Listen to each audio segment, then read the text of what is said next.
Olá, muito boa noite. Está começando mais uma edição do programa Agrodebate, o programa que debate o agronegócio aqui na tela do canal AgroPlus. Obrigado a você que está ligado conosco a partir de agora, nessa sexta-feira, dia 10 de outubro. Uma hora de debate sobre o agronegócio para você que já está ligado conosco. Obrigado desde já pela sua companhia e eu já trago o nosso principal destaque do programa de hoje, que é uma informação divulgada por um braço da Igreja Católica, que é a Repam, e que ela divulgou aí, através inclusive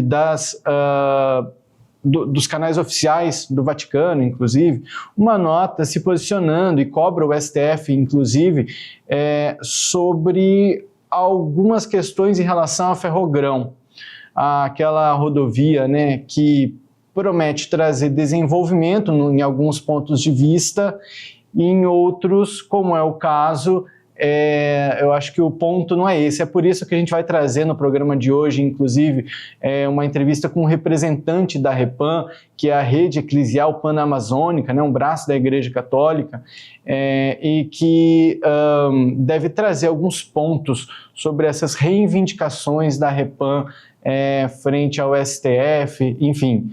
E também a gente deve falar ainda um pouquinho sobre semeadura da soja no programa de hoje, então fica conosco que tem muito debate bom por aqui.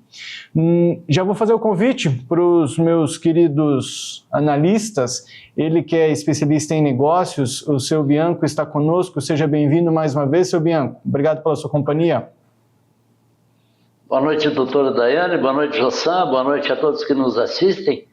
Hoje vamos discutir, vamos ver o ponto de vista de um elo da Igreja Católica, que é a minha igreja, e precisamos ouvir bem, e eu gostaria de entender o porquê que a gente não está concordando, tanto produtores quanto Igreja Católica.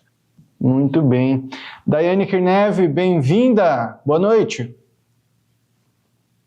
Boa noite, Jossan, boa noite, Bianco, boa noite, telespectadores. Muito bom estar aqui com vocês de novo, esses dias, discutindo um tema que é um tanto quanto polêmico, né? Sobre as atividades da Ferrogrão, que a gente entende ser uma atividade tão importante, né, para o desenvolvimento econômico do nosso país. Eu acho que tem muita coisa, são muitos pontos a serem analisados, então, sem ira nem beira, já vamos começar, né? Eu vou fazer o convite para você, nosso telespectador. Vamos debater o agronegócio?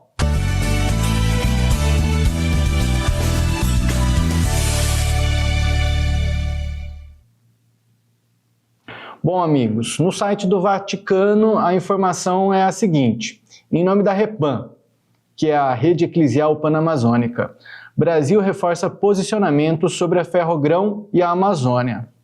Bom, dentro da nota, né, tem algumas informações, inclusive uma foto com indígenas, com uma faixa com o seguinte dizer: a Ferrogrão, sem consulta nos moldes da OIT 169, é violação de direitos indígenas. E a gente começa a analisar, né, do ponto de vista aqui do nosso programa, um ponto de vista que não é o nosso ponto de vista. Agora a gente está analisando o ponto de vista de quem está dentro dessa região, por onde deve passar a Ferrogrão.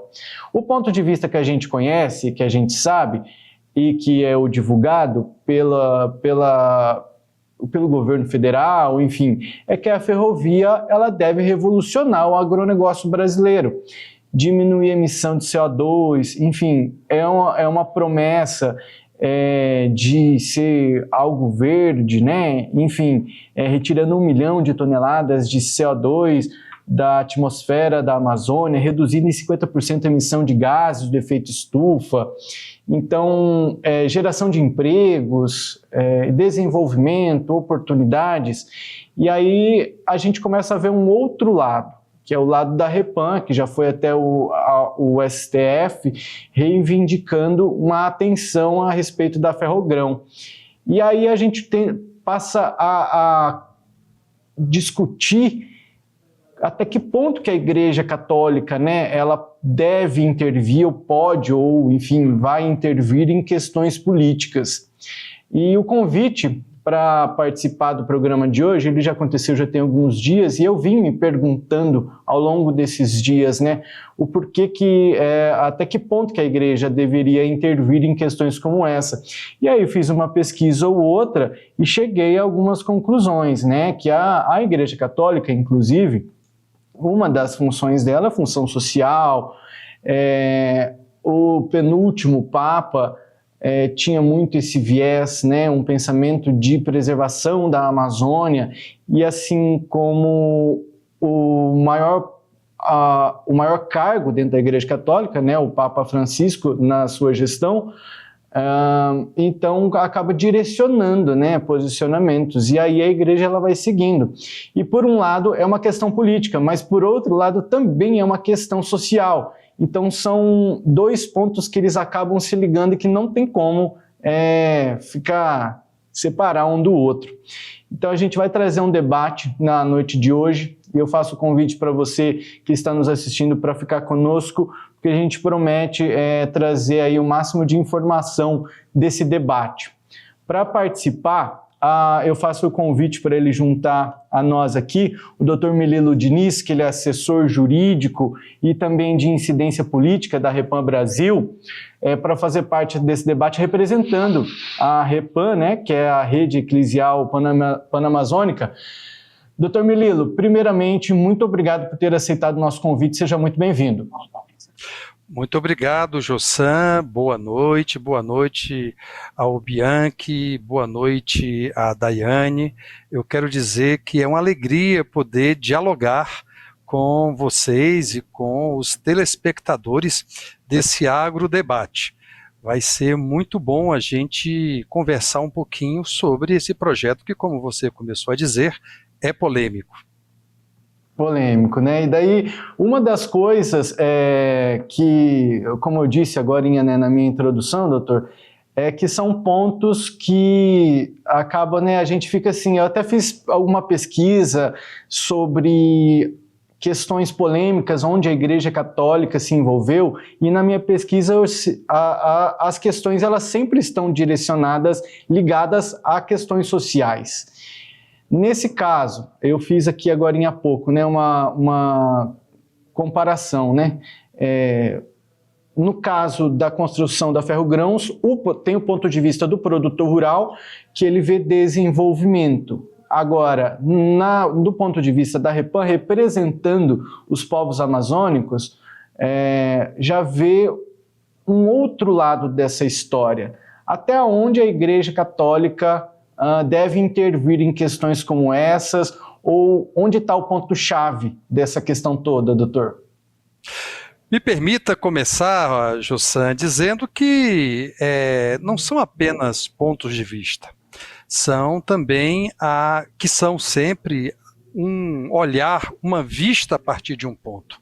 No caso da percepção da Igreja Católica sobre a Amazônia e sobre obras de infraestrutura, o que está localizado muito antes do político e do social é o religioso. É uma questão de fé católica, fé cristã. E vou explicar para vocês que nos acompanham nessa noite a razão disso. É porque faz parte da fé católica, faz parte da fé cristã, o cuidado com a criação, o cuidado com homens e mulheres, o cuidado com a vida, mas também o cuidado com a natureza, com o meio ambiente. Se você que nos escuta nessa noite está ligado a alguma paróquia, alguma pastoral, algum movimento, o começo do ano, o primeiro semestre, foi envolvido por um tema chamado Campanha da Fraternidade. Qual foi a Campanha da Fraternidade de 2025 de toda a Igreja Católica do Brasil? Foi o tema da ecologia integral. Então eu queria te explicar, Jossan, que muito antes do tema social, muito antes do tema político, o que nos compromete do ponto de vista religioso, da fé e ético, é exatamente esse cuidado com a criação. E aí a Ferrogrão entra nisso como um projeto de infraestrutura na Amazônia, porque efetivamente é um desejo de vários setores da sociedade, mas isso vai ser construído dentro do espaço brasileiro, dentro do espaço amazônico, e se exige uma série de cuidados que, infelizmente, esse projeto não tem. Seu Bianco. Doutor, eu sou católico, né, de família, todos nós, toda a minha família veio do catolicismo, e vejo assim que o católico ele está perdendo muito campo dentro do Brasil. A comunidade católica, a população cresce e a comunidade católica baixa. Será que não são em virtude desses pontos de vista que o senhor falou agora mesmo, que temos que preservar a floresta e temos que dar valor à vida? Porém, o senhor sabe muito bem que se fosse feita essa ferrogrão, iríamos salvar muitas vidas, porque só dentro do Mato Grosso, esse ano aqui, de janeiro até hoje, foram 40 vidas perdidas na 163. Aliás, dia 8 de agosto agora, houve um grande acidente dentro, bem perto de Lucas do Rio Verde, num ônibus em que morreram 11 pessoas. Será que a vida desses seres humanos não tem até mais valor ainda do que, ou a defesa da vida que o senhor fala não seria a vida também dos brancos e não só dos indígenas? Bom, Bianco, primeiro eu agradeço, fico feliz de saber que você é de família católica e começa preocupado com o fato de haver uma mudança na demografia brasileira a respeito de quem é católico, quem não é católico. Eu primeiro quero dizer que eu tenho acompanhado esse debate. Mas veja, o tema do cuidado com a natureza, do cuidado com a criação, Bianco, tem 800 anos. Agora, 4 de outubro, foi celebrado o dia de São Francisco de Assis. E São Francisco de Assis, há 800 anos, exatamente agora, não é? Trabalhava já a questão do cuidado com a criação, do cuidado com a natureza, do cuidado com a vida. Então, isso é uma primeira coisa. Então, assim, essa postura da igreja é histórica, não é de agora. Se você foi na missa de domingo, se falava sobre também o tema da criação. Então, o que eu quero dizer para você é que não há essa relação de causa e efeito, porque a igreja trata de assuntos relacionados à natureza, à criação, à vida, há uma mudança no perfil da população brasileira. O Brasil ainda é um país eminentemente cristão, e eu fico muito contente com isso, porque é uma das melhores experiências que esse país tem. Há uma mudança, claro, dos que são cristãos, dos que são evangélicos, e eu creio que isso faz parte, mas eu creio também que isso não é negativo, isso faz parte da mudança social brasileira, e obviamente que a questão não está relacionada. Segundo, eu quero me solidarizar com todas as famílias que perdem suas vidas na BR-163, na BR-153, na BR-116, na BR todas do país e também nas estradas estaduais. Mas vamos combinar, né, Bianco? E aí talvez esteja um argumento um pouco equivocado de quem diz que havendo uma ferrovia vai reduzir a quantidade de mortes no caótico trânsito das estradas brasileiras. Primeiro porque a Ferrogrão é uma ferrovia de transporte de soja, não é, ou de outras commodities, não é uma ferrovia de passageiros. Os passageiros, as pessoas que não transportam soja, que não são a soja, vão necessariamente continuar a trafegar pela BR-163 e pelas demais BRs. Então, vamos tirar de lado essa perspectiva. 2, que, em verdade, a grande hipótese que está colocada, inclusive com essa ferrovia, pelo modelo apresentado, é que o Mato Grosso ficará com um trem e o estado do Pará, que é a maior extensão dessa ferrovia de 933 quilômetros, ficará apenas com o apito do trem. Então, me parece que por aí a gente vê como há um desequilíbrio nesse projeto. Veja, as estações de transbordo que estão ainda em estudo sequer contemplam a produção que está localizada no Pará. Então, eu tenho, obviamente, diversas críticas e conheço bem tanto a BR-163, passei aí recentemente, semana passada, e conheço também bastante bem a região. Eu estou em Brasília, mas acompanho toda a Amazônia em nome da Rede Eclesial Panamazônica. E aí, eu não tenho dúvida que o debate é importante. Agora, eu queria insistir que essa perspectiva que você coloca a partir da fé católica não é verdadeira.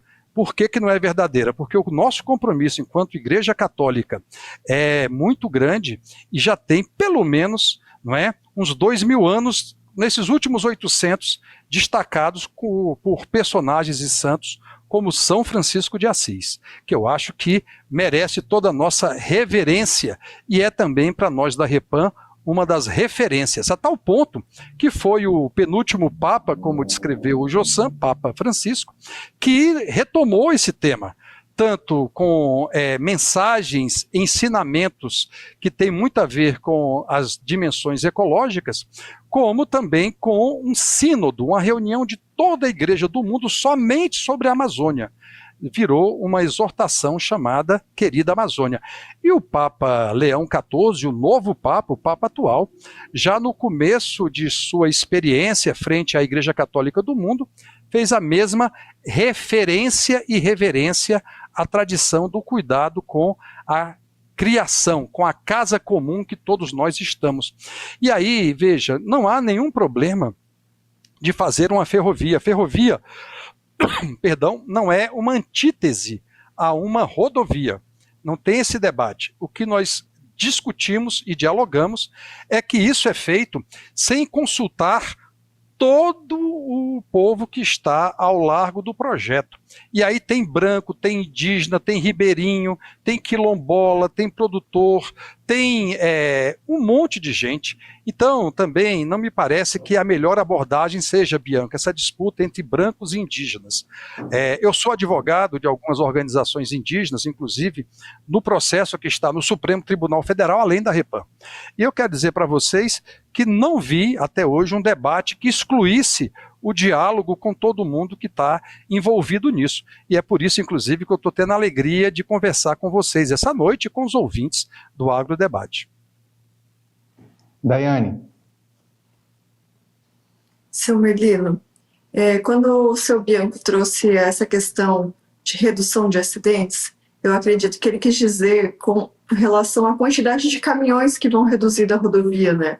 Porque hoje nosso escoamento de grãos ele é único e exclusivamente por transporte rodoviário, né? E o que aumenta as taxas de acidente pelo grande fluxo. Nós não tínhamos sequer uma rodovia que seja duplicada. Então, esse grande fluxo faz com que esses atrasos eles gerem muitos acidentes. E a redução da ferrovia, ela traz estudos que 90% dos acidentes fatais seriam reduzidos, até 90%. Isso é um dado retirado de programas que levam em conta que até 1,2 milhões de caminhões deixariam de rodar nessas rodovias pelo transporte ferroviário. Um ponto. O segundo ponto que eu queria perguntar para o senhor é quais os riscos e retrocessos ambientais que a ferrovia Ferrogrão poderia trazer de acordo com o entendimento de vocês. Obrigado, Daiane. Grande pergunta. Gostei demais, especialmente da segunda parte, mas vou chegar na primeira. Os estudos oferecidos pelo governo, eu conheço eles linha por linha, li tudo, estudei tudo. Não se sustentam em pé, Daiane. É tudo lorota. E por que é lorota? Porque isso é feito sem nenhum grau de conhecimento. O pessoal que escreveu o projeto, que escreveu o estudo, cometeu diversos equívocos. O primeiro deles é não ter analisado isso com vocês aí do Mato Grosso direito, não ter analisado isso com o Pará, não ter feito... Veja, Daiane, as audiências públicas que foram feitas pela ANTT foram feitas em 3 cidades, Belém do Pará, Cuiabá e Brasília. Sequer foi feito aí pertinho de vocês. Então, vou repetir, o projeto e os estudos não param em pé. São fragilíssimos, mal feitos, mal elaborados e sem o necessário debate com toda a população. Que bom que temos a imprensa que bom que temos aí o agrodebate, que bom que temos organizações como a Repan e tantas outras que permitem que a gente faça esse diálogo, converse, discuta, veja hipóteses e tudo mais. Então a primeira coisa é essa, Daiane. Depois, eu quero dizer que isso é uma projeção, vão ser retirados 1 bilhão, 1 milhão, né? Ninguém sabe, até porque eu quero dizer que se for construir a ferrovia será por meio da BR-163. Então você vai ter caminhão exportando commodity e você vai ter caminhão construindo ferrovia, transportando trilho, transportando areia, transportando um monte de coisa. O modelo de construção vai piorar muito a BR-163 e ainda há o debate se ela deve ser duplicada integralmente, é um debate, e se deve, inclusive, contemplar terceiras faixas, quartas faixas em toda a sua extensão. Dito isso, eu creio que nós temos um outro tema que você coloca. Por que esse projeto viola direitos? O Josan começou a dizer ali. Ele, por exemplo, não cumpre a Convenção 169. O que é a Convenção 169?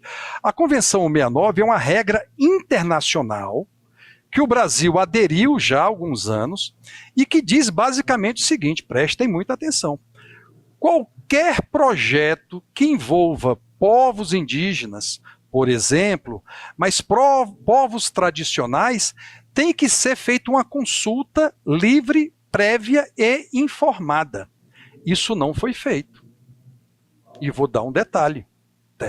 Em 2017, 12 de dezembro de 2017, o governo federal assinou um acordo com as organizações indígenas e também com as cooperativas que produzem ao longo da BR-163. Sabe o que dizia esse acordo, Daiane? Dizia o seguinte, olha, antes de começar qualquer coisa em relação a ferrogrão, a gente vai fazer a consulta livre, prévia e informada de acordo com a Convenção 169. E olha o que aconteceu. O que é que vocês acham? Não ocorreu. Não foi feito nada para realizar esta consulta. Há uma ação, inclusive, na Justiça Federal do Pará sobre esse tema. Eu sou, inclusive, o advogado dela, ou um dos advogados dela, além do Ministério Público Federal, que pergunta por que um compromisso de 2017 não foi levado adiante. Isso é um exemplo, não é? Depois, há um enorme desmatamento na região que vai impactar.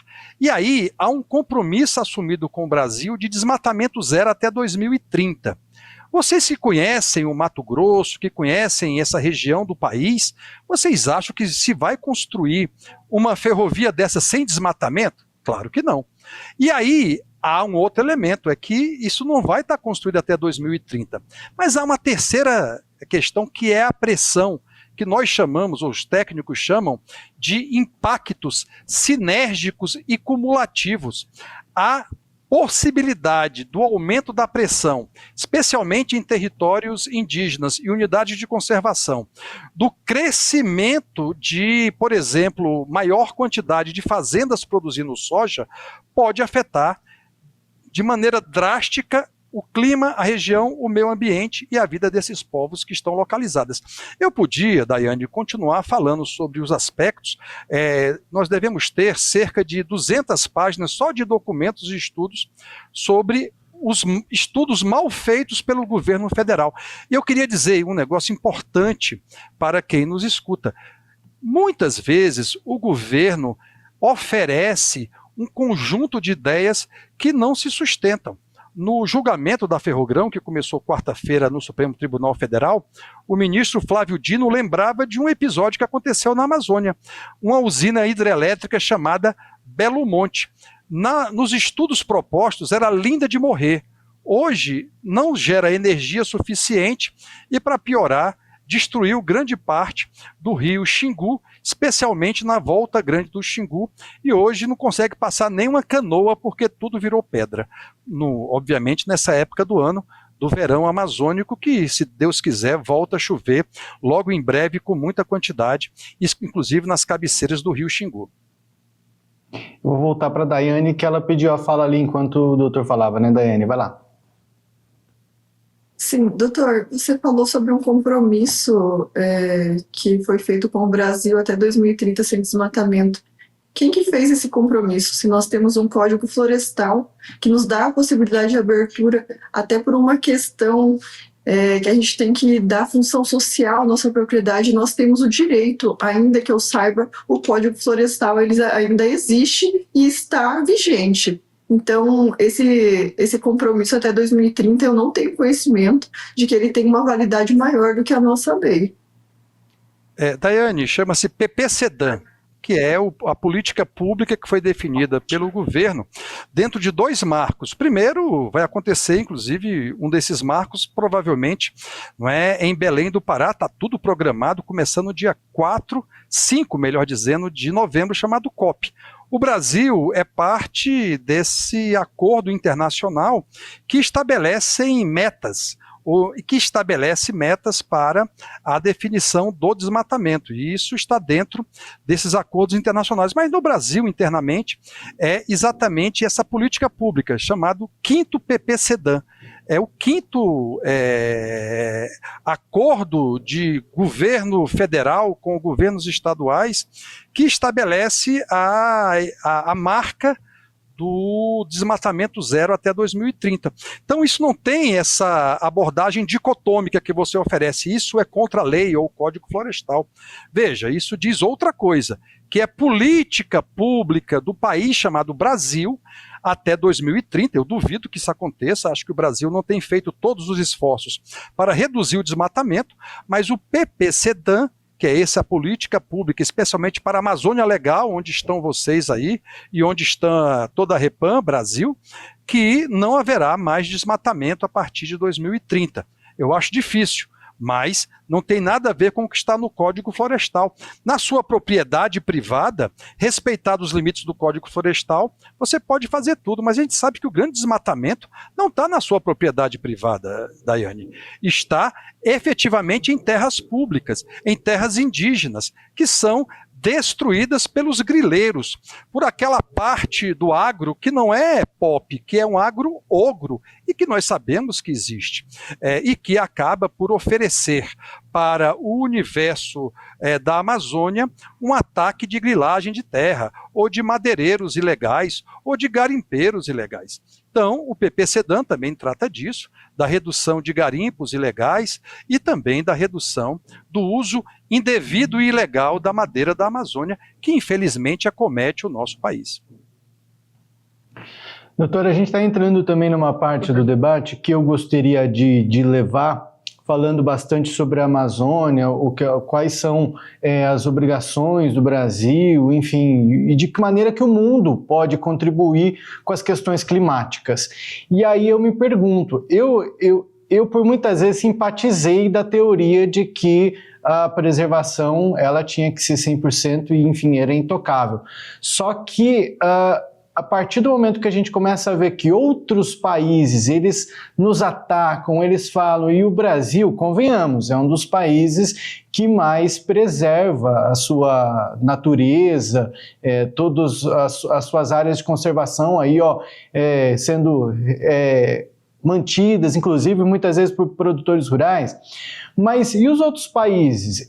A gente vê muito, a gente já falou muito aqui, França falando de Brasil, outros países falando de Brasil, mas a gente não vê outros países fazendo o que o Brasil faz. Então eu gostaria de pedir para o senhor, se o senhor tem conhecimento de outros países, porque a conta toda ela está caindo para o Brasil, ou para o mundo respirar, a gente precisa do Brasil. Aí parece que essa conta é somente nossa e que os outros estão livres. Então a gente assume o nosso compromisso e nós, como bons brasileiros, falamos, não, a gente vai cumprir. Olha Donald Trump, que já saiu do Acordo de Paris, enfim, não está nem aí. Agora o Brasil, ele cumpre. E os outros parecem que não fazem a mesma coisa. Então, essa conta inteira vai ficar para o Brasil, mas eu vou deixar a sua resposta para o próximo bloco. A gente vai fazer um breve intervalo comercial, daqui a pouquinho a gente volta.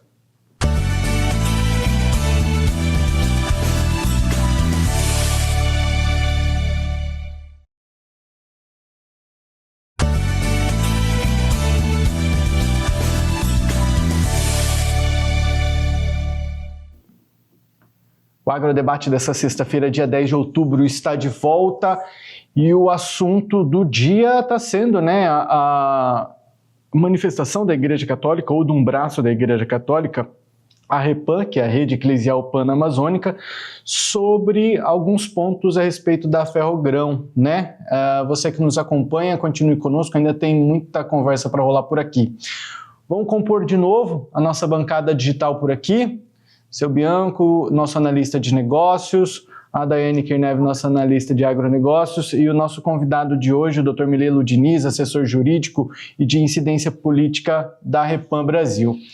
Dr. Milelo, no bloco anterior eu fiz a pergunta: a conta para o Brasil, para o mundo respirar, toda vai cair para o Brasil? O Brasil cumpre com uma das regras, com uma das legislações ambientais mais rígidas do mundo. A gente está dentro de tudo, mas eu não quero que talvez organizações deixem de agir dentro da Amazônia, mas parece que essa conta só cai para o Brasil e o resto do mundo não vai fazer nada. Não caberíamos a nós também, ao invés de somente preservar a Amazônia, não estou dizendo que não é para preservar a Amazônia, continua preservando, mas só isso, não cabe a nós também cobrarmos de outros países para que eles também façam a parte deles? Porque senão a conta toda cai sobre nós. Ô, Jossan, eu estou completamente de acordo. E eu creio que no caso do Brasil é um privilégio. E vou estabelecer as razões desse privilégio, de poder cobrar dos outros países. Primeiro porque o Brasil sempre liderou esses debates. A liderança brasileira é tamanha que foi no Rio de Janeiro, em 1992, pode não parecer, mas eu estava lá, que a gente começou a tratar dessa perspectiva de uma política mundial, planetária, sobre os temas socioambientais. E tem uma razão, Jossan, Daiane, seu Bianco e todos que nos acompanham, é que não existe planeta B, só tem esse planeta. Não tem outra hipótese, nós precisamos fazer algo para que o planeta sobreviva.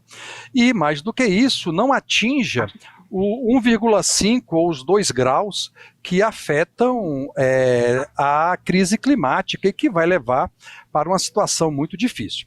Mas o Brasil também tem o privilégio de ter uma natureza exuberante. E essa natureza exuberante tem dentre os seus biomas o bioma amazônico com suas várias formas e subbiomas. Por exemplo, aí no Mato Grosso, grande parte é uma zona de cerrado, mas também uma zona de transição entre o cerrado e o bioma amazônico, 2 biomas que falam um com o outro. E se você for olhar o planeta, se você olhar aí onde está o Mato Grosso e for comparar com a África, ou comparar com outros pedaços da Ásia, para ficar nesses exemplos, na mesma latitude, você vai perceber que o único local onde há essa exuberância da natureza é no Brasil.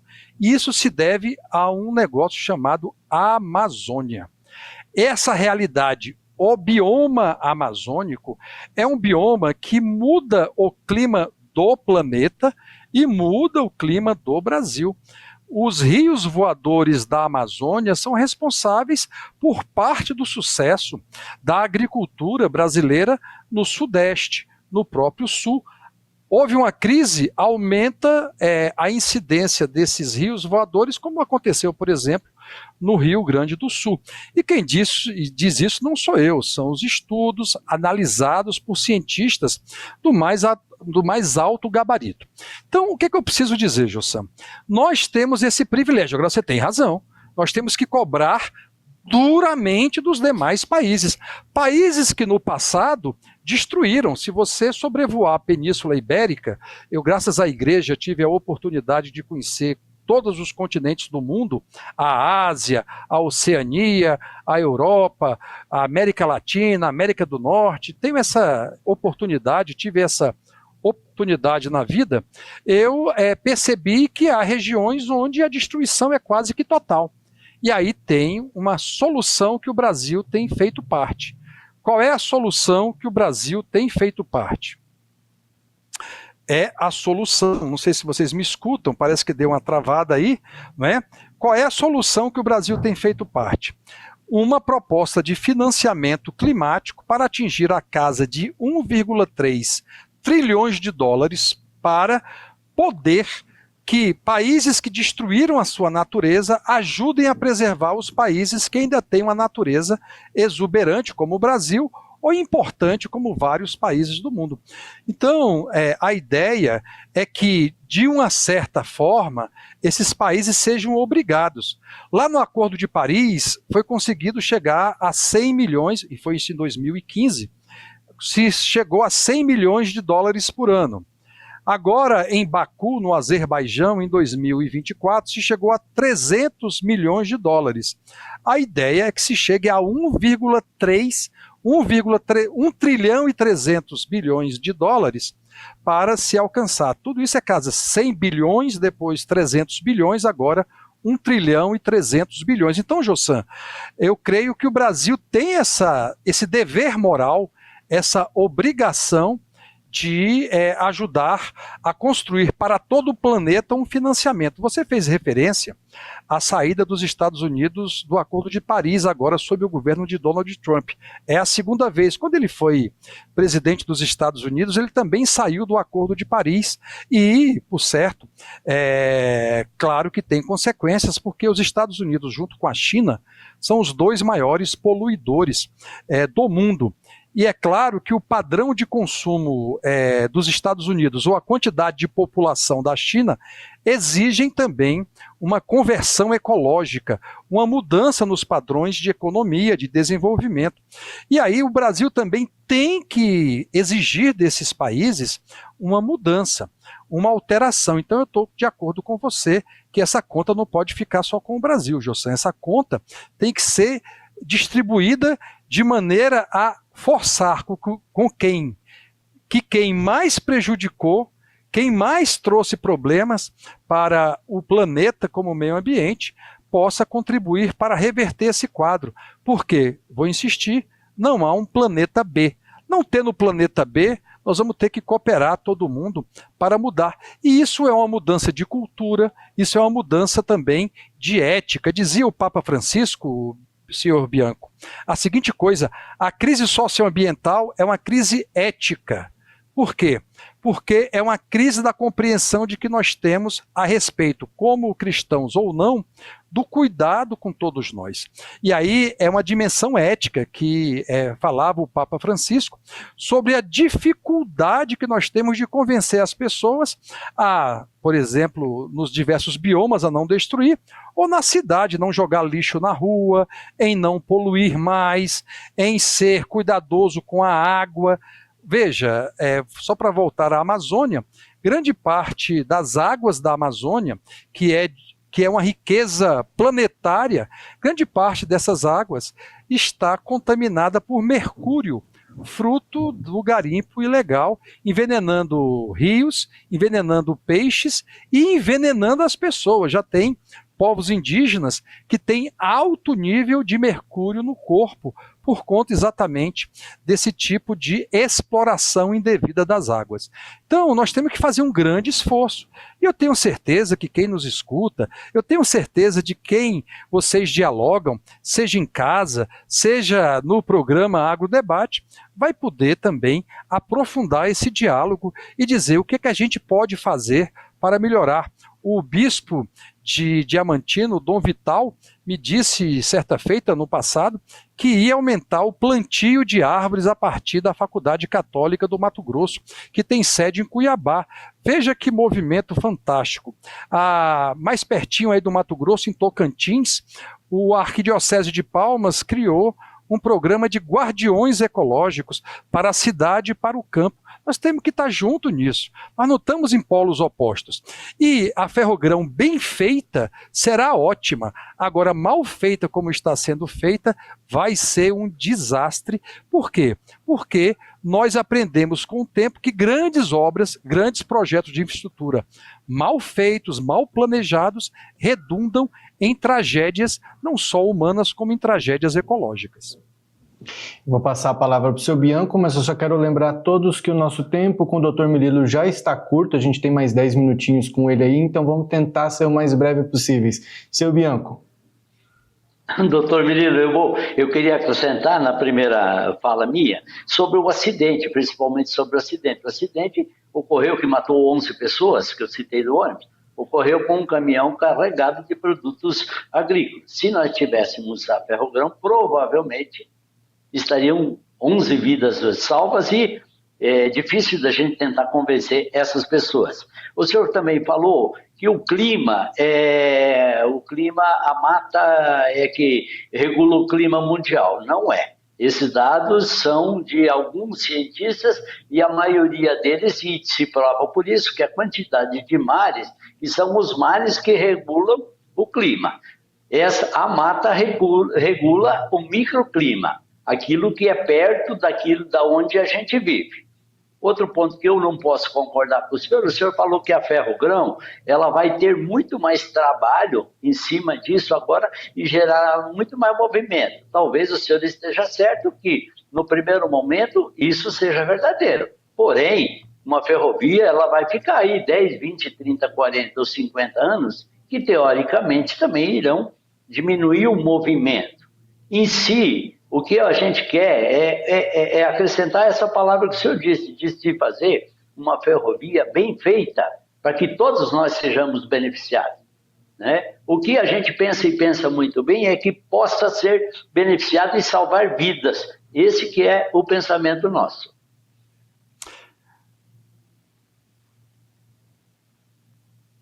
Jossan?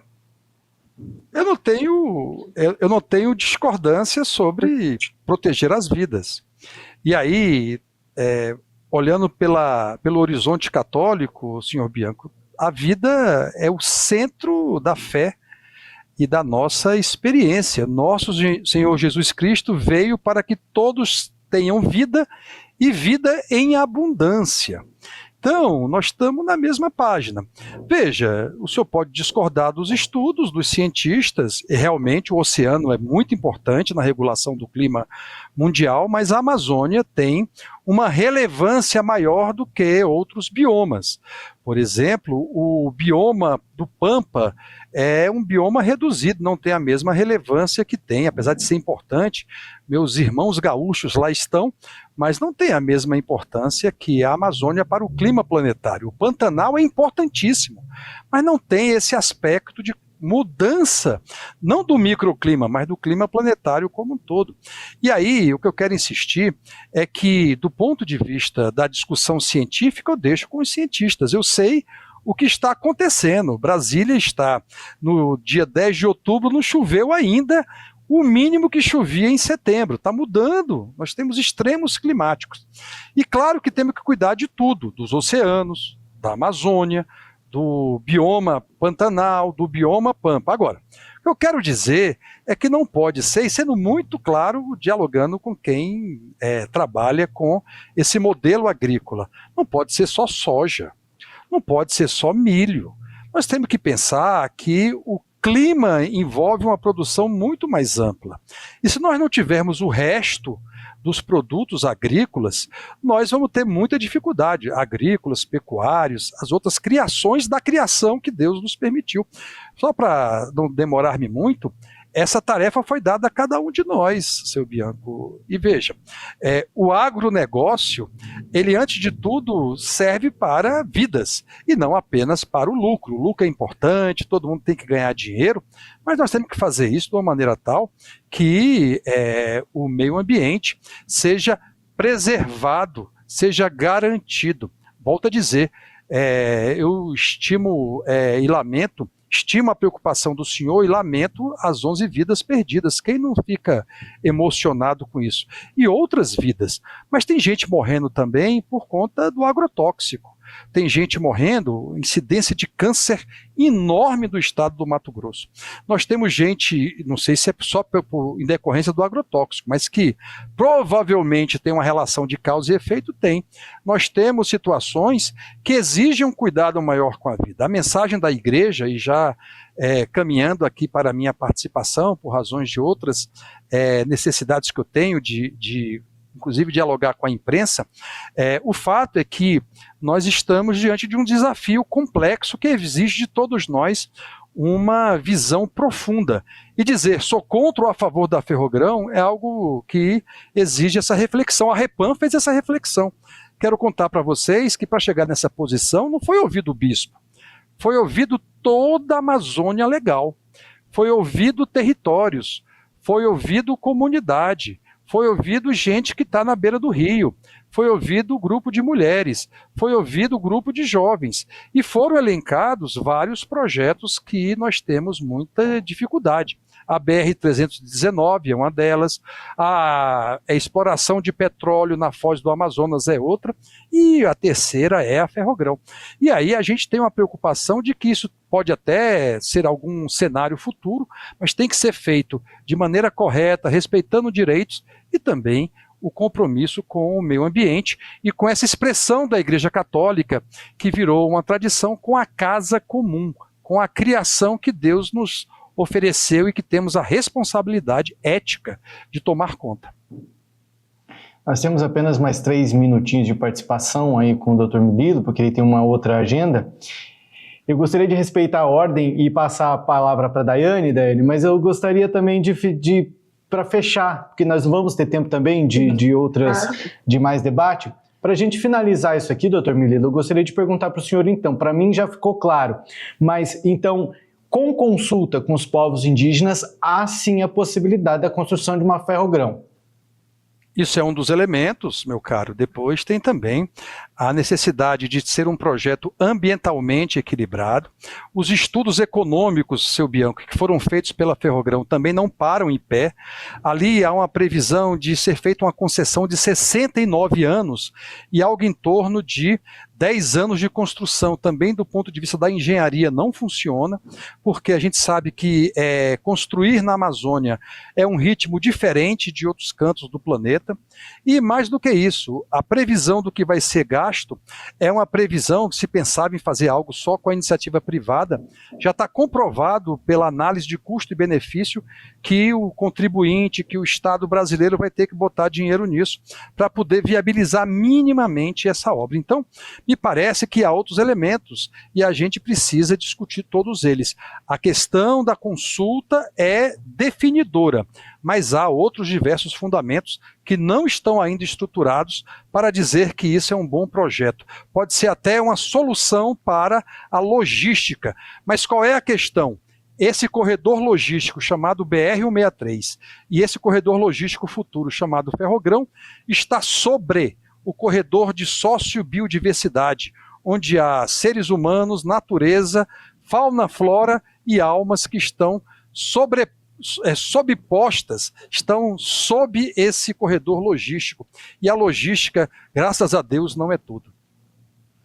Conversamos com o Dr. Melilo Diniz, assessor jurídico de incidência política da Repam, que é a Rede Eclesial Panamazônica. Doutor, muito obrigado pela sua participação aqui no Agrodebate. Eu agradeço, um abraço a todos que nos escutam, especialmente a você, Jossan, ao senhor Bianco e à Daiane, que me ajudaram muito a refletir. Obrigado pelo diálogo e até uma próxima vez. Até uma próxima, obrigado. Meus amigos, a gente vai fazer um breve intervalo comercial e eu vou sugerir para que no próximo bloco a gente continue falando ainda sobre este assunto, para a gente ter mais conclusões. O que vocês acham? Pode ser? Vamos lá, então, fazer um intervalo comercial. Eu até gostaria que fosse, Wilson. Então, por favor, vamos fazer esse intervalo bem rapidinho e na volta a gente volta com mais Agrodebate falando sobre a Ferrogrão. A gente volta já.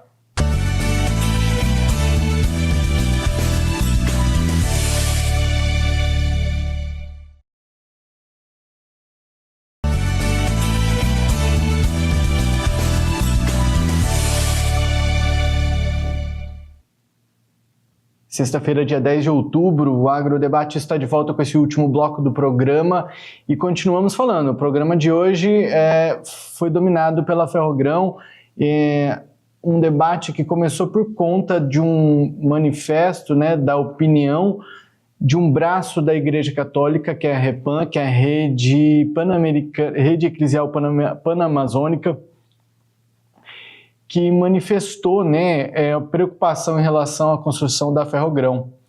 Vou montar aqui a nossa bancada digital, mais uma vez, com o seu Bianco, nosso analista de negócios, e Daiane Kirnev, nosso analista de agronegócios. Meus amigos, nós conversamos no bloco anterior com o Dr. Melelo Diniz, representando a Repam Brasil, e é claro que a gente está em muita gente, né? E, enfim, acho que muita coisa ficou para trás. Restam ainda aí 6 minutinhos para a gente conversar por aqui. Daiane, não era... Aliás, eu acabei cortando a sua vez, por conta de tempo mesmo, a agenda do Dr. Melelo, mas agora eu vou dar espaço para você, né, minha amiga, para que você manifeste sua opinião. Eu acho que você tinha coisa a falar antes. Justamente o que eu gostaria de trazer aqui, eu pedi até para o Paulo, um mapa que é da formação da Ferrogrão. E nessa explicação no mapa, que eu ia questioná-lo, é porque essa unidade da Ferrogrão, ela não ultrapassa nenhuma comunidade indígena. Ela passa próximo a uma comunidade, uma cidade, né? E a gente tem até, inclusive, deixa eu até olhar aqui, tem uma portaria, Jussan, que fala, já está na tela, né? Uma portaria que fala que não pode passar dentro de 10 quilômetros, né? E esse trajeto, ele justamente preserva essas instruções, ou seja, a ferrovia, em momento algum, ela passa dentro do território indígena. Então, assim, qual seria o problema da ferrovia? Esse trajeto, eu ia perguntar para ele, não está correto, porque, pelo que a gente sabe, ele passa próximo à Praia do Mangue e à Praia do Índio. E assim, é próximo, não é nem dentro da comunidade. Então, eu não sei, criou-se muitas coisas que a gente não consegue entender. Inclusive sobre os estudos que você mencionou sobre a redução de CO2, que é um gás que a gente fala sobre, né, sobre o clima, que tem um fator relevante, né, no momento global. Você havia trazido a informação de 1 milhão de toneladas, e a gente tem um estudo que fala sobre 3,4 milhões de toneladas reduzidos por hectare, Jussan. Então, se a gente for pensar um projeto ambientalmente ecológico, é a Ferrogrão. Não tenho o que falar sobre isso. Se o problema é só fazer audiência com as comunidades, então que seja feito, né? Mas o que a gente vê aqui é que é um projeto que, economicamente muito viável, ele vai custar, Jussan, olha só, 8 bilhões por ano de economia no transporte e logística, por ano, 8 bilhões. Então, aqui nós temos uma redução, 20% a menos no frete. O que significa 20% a menos no frete de transporte de grãos? Significa que o Brasil e o produtor rural vai estar mais competitivo. Significa que o nosso transporte hoje ele é tão precário, ele é regrado, ele só tem uma única via, uma única mão, nós só temos o transporte terrestre. Se acontecer qualquer coisa, um acidente, qualquer imprevisto nessa rodovia, se precisar tampar um buraco, nós já temos que parar essa ferrovia com milhares de caminhões, então que acontecem acidentes a todo momento. Só quem anda na BR-163 sabe do risco, sabe das proporções, né, que nós temos aqui. E essa ferrovia de 900 e poucos quilômetros aí aproximadamente, ela liga Sinop até Santarém. E o que mais me chamou a atenção, a gente ia ter que fazer muitas perguntas, né? Teria que chamar ele mais umas 5 vezes, eu acho. É que lá em Santarém, 90% do lixo urbano no México vai para o rio Tapajós. Então, se a gente está cuidando das águas, a gente não vê a Repam falando sobre isso, né? A gente não vê esse cuidado com essas situações todas. E eu não vejo que esse trajeto, porque assim, Jussan, essa ferrovia, ela tá para ser construída às margens ali da 163. Então, praticamente não vai ter desmatamento, ela tem um impacto baixíssimo, baixíssimo. Tanto é que nessa discussão que existe no STF, já temos 2 votos favoráveis, inclusive do Alexandre de Moraes, porque ele também entende que o impacto é tão baixo e as vantagens são inúmeras, né? É muito relevante os aspectos que nós temos de benefícios em relação às contrapartidas.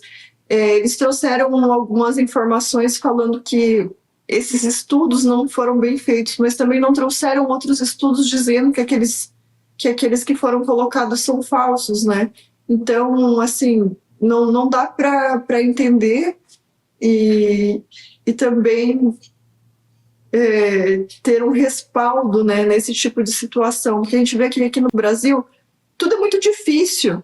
Eu tenho que me preocupar com as comunidades, eu tenho que me preocupar com isso, com aquilo, sendo que essa preocupação já foi tomada, a ferrovia não está passando, parece que é criado, os diálogos são feitos e começa a se fomentar isso como se fosse algo problemático, sendo que a ferrovia não vai passar em comunidade indígena, não vai prejudicar, muito pelo contrário, vai trazer desenvolvimento para o Pará, que é uma terra que precisa até de saneamento básico, porque lá as pessoas vivem em situação precária muitas vezes, situações degradantes, a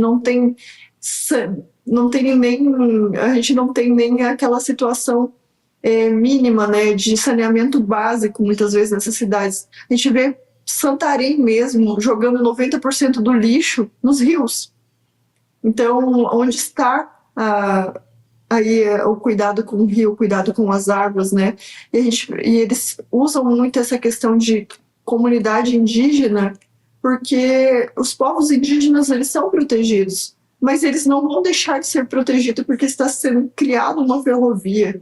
Muito pelo contrário, a não ser que eles provem com estudos contrários, fala que não ultrapassa as comunidades indígenas, então não vai ter um prejuízo. O que a gente sabe é que essa ferrovia ela vai trazer segurança para a gente, isso eu tenho certeza, porque só quem anda sabe milhares de caminhões que fazem o escoamento de grãos. Então vai trazer também benefícios econômicos e benefícios sustentáveis. É inegável a quantidade de CO2 que vai ser reduzido. Jussan, para a gente ter uma estimativa, esse trem vai carregar quase 400 caminhões, 300 e tantos caminhões uma locomotiva consegue carregar. Então, imagine só tirar esses caminhões e esse tráfego intenso, que muitas vezes a gente não tem nem logística, nem caminhão para toda essa produção. E a gente não tem que pensar só nisso, a gente tem que pensar na projeção futura, porque o Mato Grosso e o Brasil não vai continuar produzindo o que produz hoje.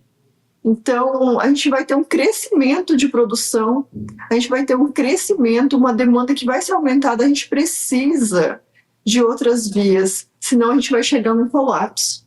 Essa é a verdade, o nosso país vai colapsar, a gente precisa melhorar a nossa logística para acompanhar o desenvolvimento da produção mato-grossense e brasileira também, porque outros estados também estão começando a se desenvolver agora.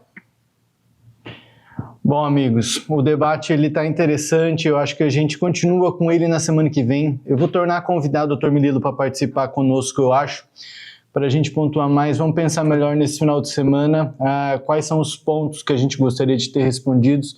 A gente faz um novo convite para ele para participar mais uma vez aqui e vamos manter esse debate ainda vivo por aqui dentro do nosso programa. Infelizmente o tempo acabou, seu Bianco. Vou dar 10 segundinhos aí, pelo menos, para o senhor, se quiser fazer uma conclusão. Só acrescentar, a Daiane falou que no Supremo já teve 2 votos, temos 2 votos favoráveis, vai passar com certeza, tem um voto declarado, ainda não votou, mas que também é favorável. O que eu gostei foi do voto do Alexandre de Moraes, que ele disse que o impacto é de 0,074% de quanto que vai ter. Então isso foi definitivo, foi ótimo. E é ótima ideia da gente convidá-lo novamente para a gente discutir junto com ele. Obrigado para você, Jussan, obrigado, Daiane, obrigado a todos que nos assistiram. Daiane, obrigado a você mais uma vez. Eu que agradeço, Jussan, obrigado a vocês, telespectadores, e até uma próxima. Um bom final de semana para vocês também. Beijo para a Lavínia, né? Um beijo para a Lavínia e para o Pietro. Valeu, tchau. Já estava desacostumada. Até semana que vem. Bom final de semana para vocês. A você que nos assiste também, obrigado pela sua companhia. Segunda-feira tem mais Agrodebate. Até lá.